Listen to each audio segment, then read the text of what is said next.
Good morning. Today we are going to talk about succession, okay, and how populations and species diversity changes.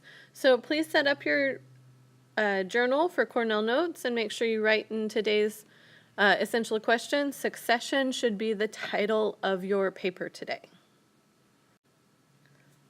Okay, so I'd like you to think to yourself, what kinds of things do people do to cause changes in their environment?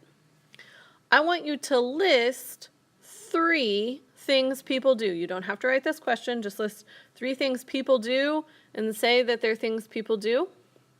And I want you to list 3 things that could naturally happen to change the environment. Okay? Make sure you've listed both. Once you've listed both, raise your hand so I can come check your paper. So when we're talking about environmental changes, what's the difference? Well, the difference is that when people cause changes, they are often permanent, okay? Because of the amount of effect we have, because we are in a global society where with agricultural farming, with deforestation, they have large effects. Natural changes can usually correct themselves in a predictable way we call succession. So the parts I underlined in red are the parts I want you to write down, please. Okay? Okay, so succession is when one thing follows another in a particular sequence. And it's not necessarily a linear sequence, like things can go back to one step before they go ahead to the other. But when we're talking about the process of succession, we're usually talking about a particular stage, a particular sequence of events. So ecological succession is when ecosystems go through those particular changes after some kind of disturbance. So how do they get back to normal? Okay, so we call it primary succession is when a new ecosystem develops where no organisms live. So primary succession happens when an event kills almost all or all living things in a certain area, leaving only rocks behind. Maybe there's like seeds for 1 or 2 species, but basically just bare rock. Primary succession, bare rock. So as you may have figured out, volcanic eruptions, melted glaciers lead to primary succession. Okay, so a pioneer species is the first species that populates an environment. Those are usually lichens, okay? Lichens, like you see in this picture here, are a symbiotic relationship between algae and bacteria, or fungus and algae, depends.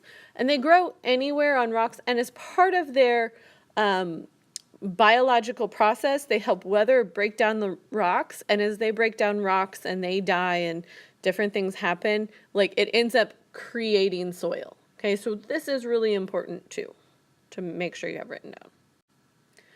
Okay, secondary succession follows a disturbance that changes the ecosystem but doesn't destroy it. So it happens when organisms are left alive in an affected area.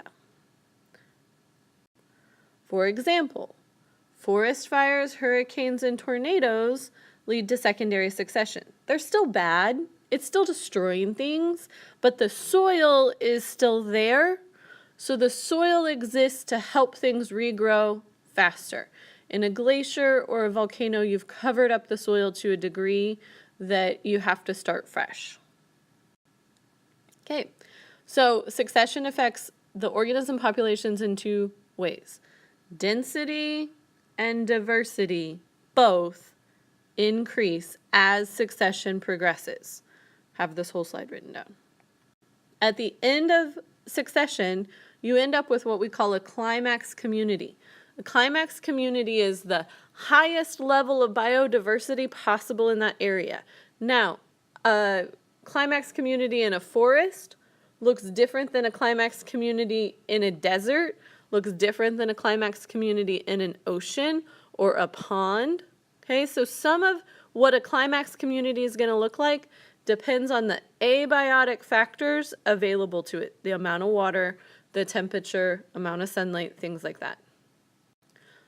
At the beginning of the video, I said we were going to talk about things in a specific sequence. Here's your specific sequence. And the parts in red, I mean, you want all of this, but the parts in red are really important. So we get lichens, grasses, shrubs, trees. Each of those things need deeper soil as you go on.